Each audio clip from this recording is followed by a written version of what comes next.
Yes, welcome everyone. What's up? Kanizere ko mumeze neza. Ndagusuje kandi ngo ikaze. Uyu munsi yoganira ku bintu ku kibazo umuvandimwe yarambajije ngo Abdul, ibintu bya video urabisobanukiwe, wemazemo igihe kitari kirekire ariko ndatekereza ko bizi uri umuntu ubifiteho amakuru ahagije. Nsobanurira hagati ya CapCut na InShoot ni application washishikariza umuntu gukoresha. Reka nze dukomeze.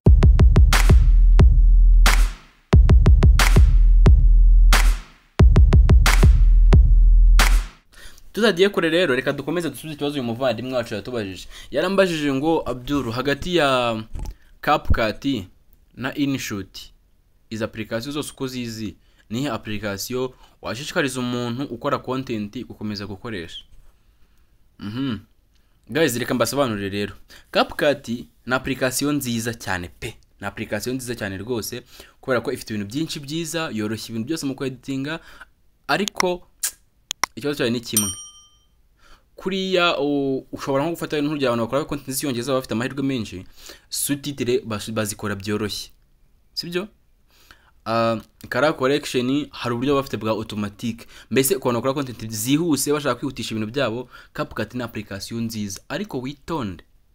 CapCut ikintu cyose ubu ngubu gisigaye gisaba amafaranga, kandi ndizera neza ko buri muntu wese naga afite amafaranga yo kwinvestisa mu bintu atatangira kwinjizamo amafaranga. Niba utaratangira kwinjiza amafaranga rero, sibyo, mu buryo bumwe cyangwa ubundi binyuze muri video ukora, CapCut wihoreye. Ati kubera iki? CapCut iragusa amadolari ari hejuru ya 10 cyangwa se 30 hejuru mu gihe kingana n'ukwezi kumwe. Na amafaranga menshi mu by'ukuri ku muntu utatangira kwinjiza amafaranga mu bintu ari gukora, sibyo? Ikiza CapCut nubwo wayikoresha byikoresha, ariko ubizi neza ko bazajya bakubitaho watermark. Kubera ko CapCut yarayikuyemo video muri CapCut yo waeditinze ntuyuzinga ari amatemplate bishyuza amafaranga, video yose ukuyemo bahita bakubitaho watermark, sibyo? Kandi rwose ndabizi neza ko buri muntu wese wakoze video ye yayikoze neza, yayitondeye, yayihaye umwanya, yayikoze neza, atakwishimira kubona watermark kuri video ye ay uploadinze hano runaka, sibyo? Buriya hano hose wakaplodinga video ubonyeho watermark atagucishamo ijisho. So ikintu nakubwira rero cyo kimwe kuri CapCut ntabwo ari software nziza pe ku muntu udafite amafaranga, ku muntu mu content creator ukiri gutangira ibintu bye. Ntabwo ari software nziza yo gukoresha kubera ko isaba amafaranga gusa. Icyo nakubwira rero, CapCut yireke ahubwo utangiye gukoresha InShoot.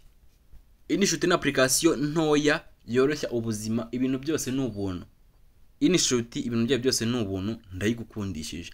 So mu gihe CapCut yo udashaka kurenza 1080 we exporting 1080 rwose aho bakugiriye impuhwe, ariko InShoot kugera kuri 4K aba ari for free.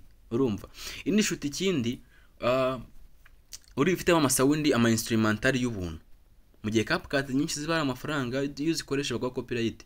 Buriya instrumental zo muri InShoot zose hafi ya zose ni ubuntu zabireba. Sasa rero nasobanurira abantu ko iki kintu cyama sound ari free. Buriya sound ari free ntabwo biro kakano kameze gutya, kameze nk'akadiam kuntu.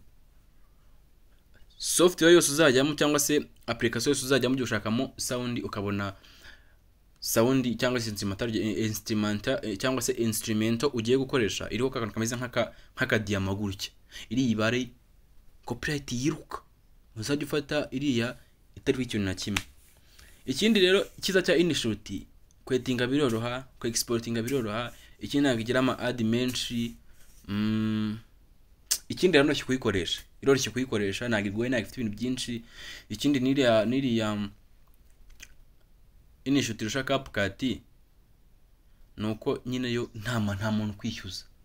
So my friend, reka nizere ko ngusubije neza, watangiye gukoresha InShoot guhera uyu munsi. CapCut ukagikoresha nyine wenda sinzi ko byakunyega udafite umwanya munini wo gukoresha, ariko nabwo ukuramo video kumva ko nyine urakuramo karite ntoya kuko ntabwo gwa karite nini utarabishyuye, ariko InShoot yo ushobora gukuramo 4K bigakunda.